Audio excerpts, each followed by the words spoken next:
English translation 498th contact. Saturday, 31st July 2010, 14:16 hours. Surprise, because I was not expecting you, my son. However, be greeted and heartily welcome. Greetings, Father Edward, my friend. The reason for returning here already today is that I have to tell you a few things that you will have to pay attention to in the coming time, and that you will have to work out. Then these are things that are only for my ears if I interpret your words correctly. As usual, you are fine hearing. Yes, what I have to say should not be officially mentioned, because it is a matter of... Your explanations are not exactly a reason for joy. But I will probably have to prepare myself for it, because nothing can be altered after all.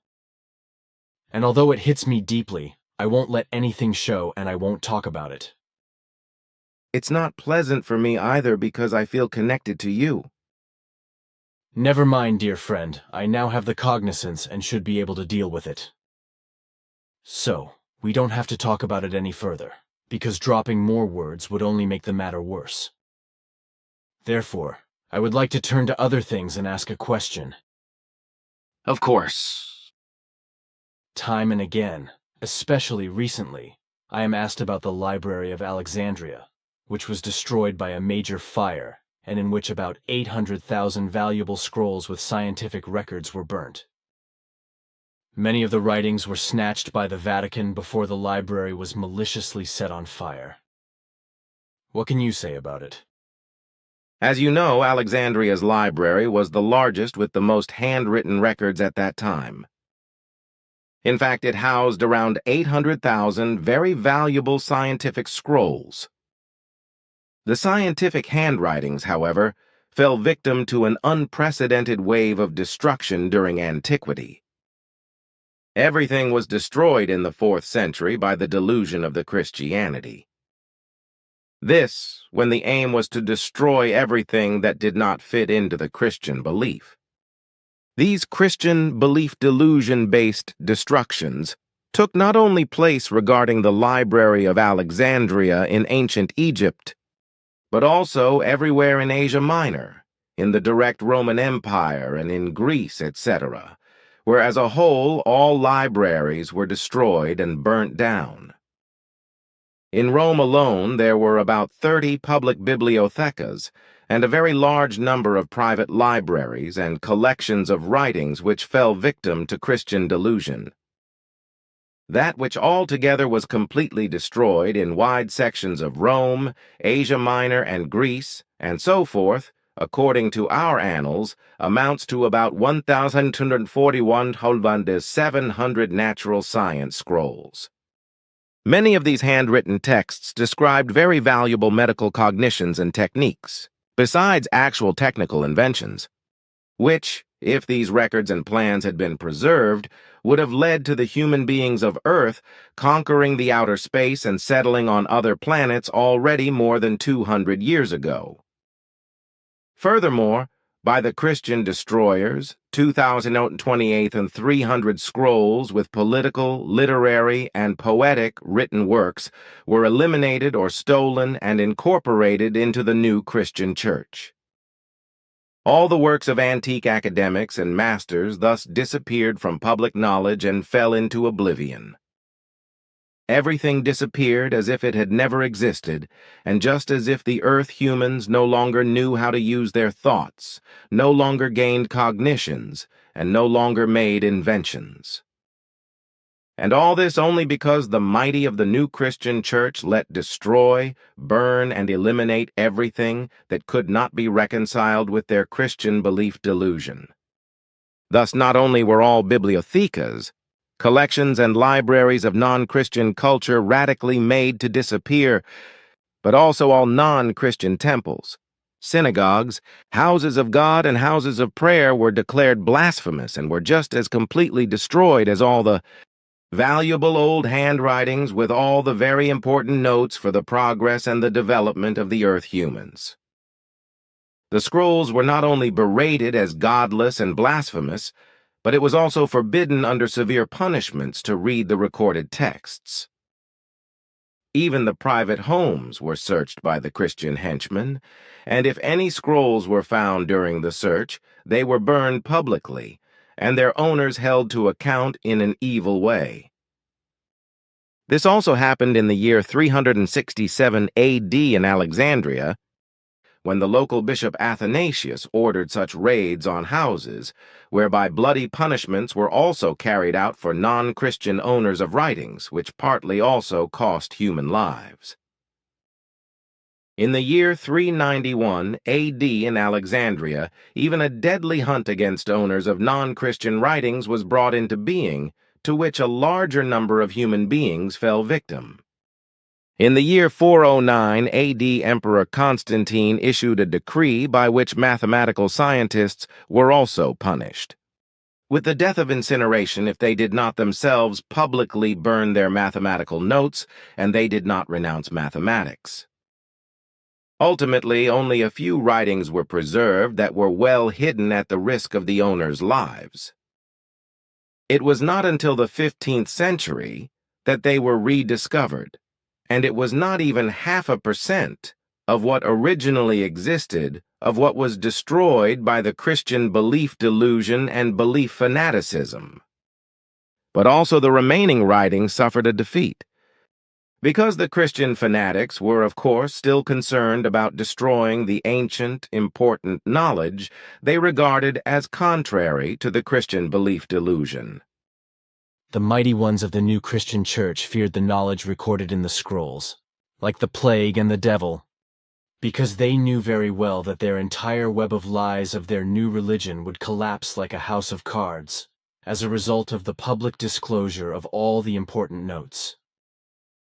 All the cognitions captured in the writings, etc., were effective explosives for the elite of the new church, which would have blown up their entire web of lies. Therefore, the old writings of antiquity found back again were then also further destroyed, however no longer burned, because at that time the parchment was still expensive. Thus, the scrolls were abusively overwritten by monks in monasteries and painted with images of saints, etc., so that the old handwritings became unrecognizable. But I wonder why the antique writings reappeared at that time in the 15th century, and why the antique knowledge could not be completely destroyed by the Christian fanatics and henchmen and by the power-hungry of the new church? I think it can only be because the Islam emerged as a new and powerful religion. Due to its belief, the writings that could still be found in relation to the antique knowledge must have been secured like a golden treasure, namely at that time when Alexandria was conquered by the Orientals. The reason for this was indeed because of Islam, which appeared as another strong religion. When Alexandria was conquered, it was in the year 642 AD Kurper. Then all still findable writings of the antique knowledge were safeguarded. The knowledge still found, however, was studied and evaluated throughout the Orient.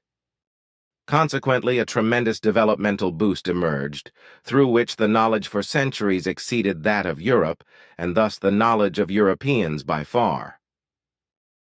It was no earlier than the Crusaders who were able to get hold of the antique knowledge again, and unstoppably brought it to Europe as knowledge forbidden by the Church. Partly together with what had already been common in Rome and Greece, but was destroyed by the Christian belief delusion of the Church Mighty. Well, that's about how I imagined the whole thing. But something else again. You probably know what happened in Duisburg in Germany at the Love Parade, namely that 21 people died there. In my opinion, such meetings are criminal, if one considers that thereby always the danger exists that human beings lose their lives, such as by being trampled to death, die by alcohol orgies and hysteria, or are killed by brawls as well as by acts of terror, etc. I think that such mass gatherings of human beings, even on a smaller scale, should be banned. Since this is not the case, however, and there are again and again deaths or serious injuries at such or similar events, it is then cheap to blame only the organizers. In my opinion, everyone is guilty, both the organizers and the authorities and safety bodies, who allow this nonsense, but also the participants in such imbecility themselves. To this now my question, how do you handle it with small and large events, if those are at all taking place with you? We also organize small and large events, whereby it is, however, not allowed to organize large events between buildings. Large events with more than 200 participants are only allowed on free and open grounds or in appropriate stadiums far away from the residential areas. Up to 200 persons events may be held in semi-closed premises outside the residential areas, whereby it is stipulated that there must be sufficient and comprehensively large escape possibilities, that is to say, exits and any safety in every respect must be given, so that even in the event of eventual accidents, etc., no human beings come to harm. And as far as accidents at such events are concerned, I know from the annals relating to events that no accidents have occurred for over 900 years as a result of the strict safety measures. We never have mass gatherings of human beings that build up agglomerations in dense form, but there is also no fanaticism and no acts of Gewalt, as is on Earth the case. For example, with football events and drinking bouts, etc., with us everything takes place within a rational and humane framework, which unfortunately cannot be said of the Earth humans at all kinds of events. Also, with regard to drugs and alcohol, no problems at all occur with us, contrary to how this is the case again and again in an inhumane manner with Earth humans on every possible occasion. Fanaticism and acts of Gewalt, as well as drug and alcohol abuse, indicate a lack of development in terms of the consciousness and the intellect, as well as the recognition and bearing of responsibility, something which must for once be clearly stated and recorded. Covered event buildings that can accommodate hundreds or thousands of visitors must be open on all sides and freely accessible, just as they also must be such that they can be freely left unhindered at any time. This also ensures that no crowding or panic can arise among the visiting participants. If necessary, separate and elevated stages will be constructed opposite the visiting participants or spectators, etc., on which speeches are held or performances and presentations are offered which serve for the joy and amusement, etc., of the participating audience or the spectators. For larger events, large viewing screens are also provided so that the game, the speaking person, the presentation or performance can also be seen and followed from a greater distance. If necessary, simple seats are placed on the floor, but they are not covered and may also not have rising rows of seats. However, there are also open and roofed event stadiums which have rising grandstands, that is to say, rising seating accommodations. Thereby, the roofs must offer the highest degree of certainty that they will not collapse. Likewise, the highest possible safety levels are prescribed for the rising grandstand seats, therefore only materials that guarantee all safety levels and withstand the highest weight pressure find application. In addition, the rows of seats are arranged in such a way that only 8 persons can be seated side by side in one row of seats, with a staircase as wide as the row of seats itself, and separating it sideways from the next row of seats on both sides of the rows of seats. Altogether, the staircases are designed in such a way that it is possible to at any time directly reach the open space from the rear to the center of the event venue. This is how all our large and roofed event stadiums are equipped. The number of rows of seats, rising one behind the other, is thereby just as restricted as the number of rows of seats next to each other. The total number is thereby determined by the size of the respective event stadiums, whereby it is stipulated, however, that the number of visitors is limited according to the size of the stadiums and may never be exceeded. And as far as the events that you have referred to is concerned, it has to be said, with regard to such events that predominate on Earth, that the whole thing corresponds to a complete lack of responsibility, Such events should not be allowed in the manner that has occurred, but should be organized in such a way that neither accidents can happen, nor alcohol can be consumed, nor deaths can occur.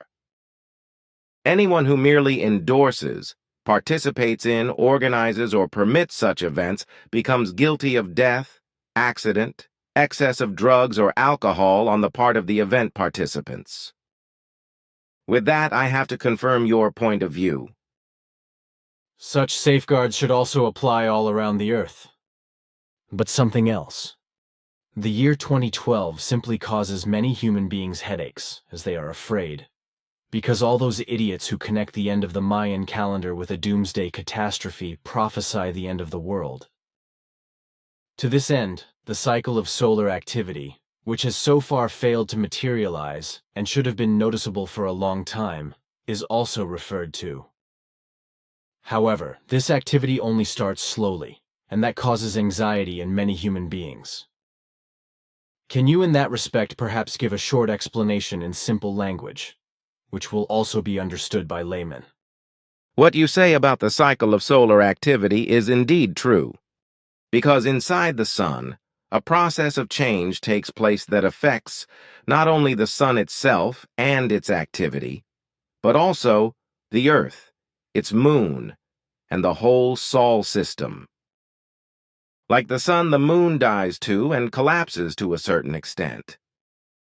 Regarding the process on the sun, the fact is that the active cycle is in a state of transformation, which leads to the fact that it radiates much less energy than is usually the case.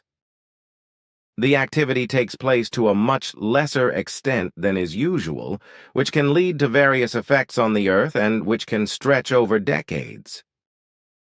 Such an effect can be, for example, that a worldwide cold period of many years unfolds, or a solar storm can occur, which hits the Earth with tremendous intensity as an electromagnetic storm.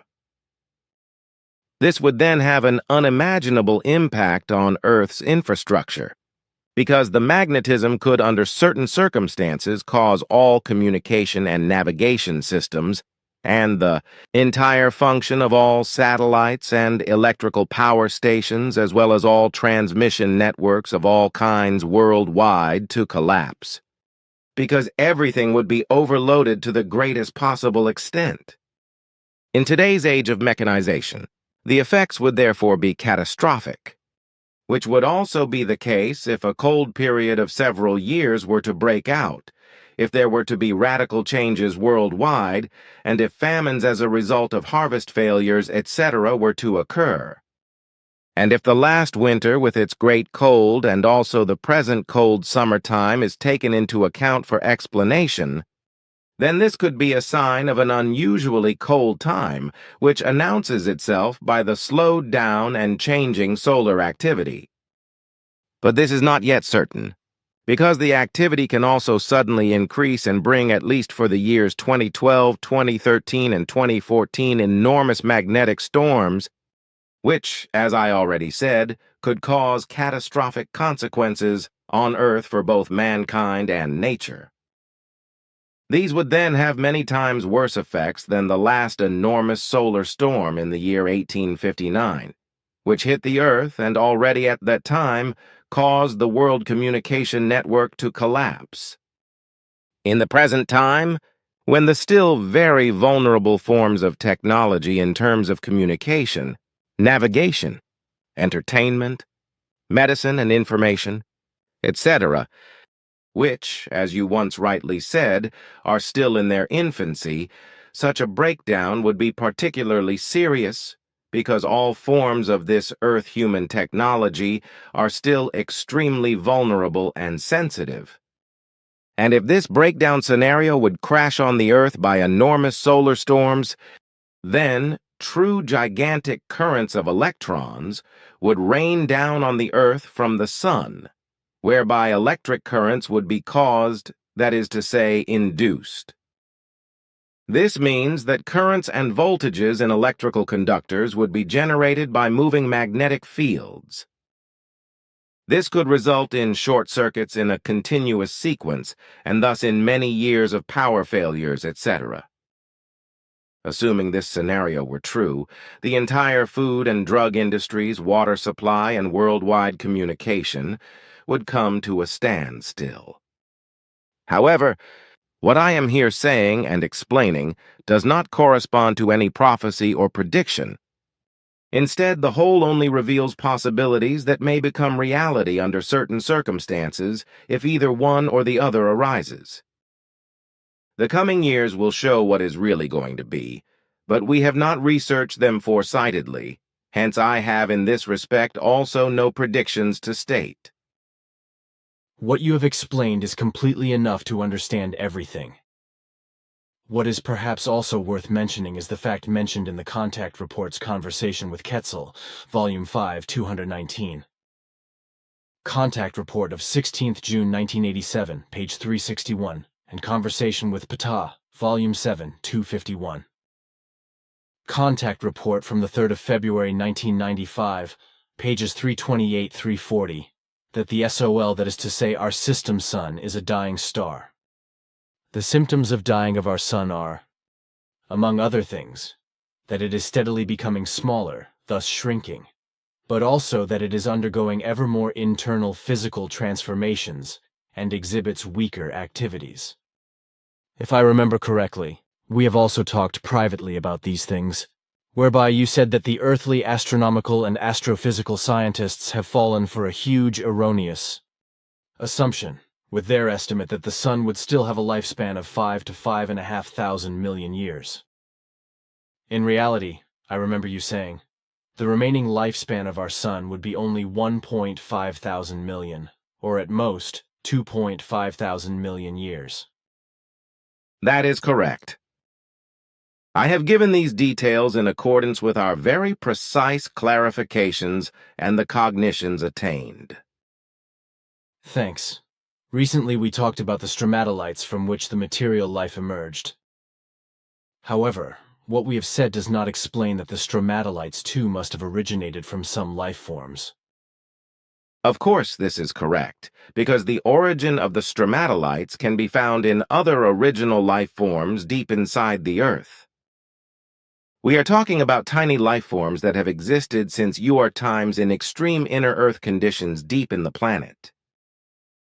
Because they represent extreme life forms, they will be called extremophiles by earthly scientists. Of course, these tiny bacteria and other microorganisms have their own specific origin again. But it was only through the extremophiles that marine life and thus also stromatolites, and from them the actual life in the waters, their shores and on the land could develop. But now it is time again because I have to go about my duties. Be well, dear friend Edward. Then bye and see you, Ptah, my friend.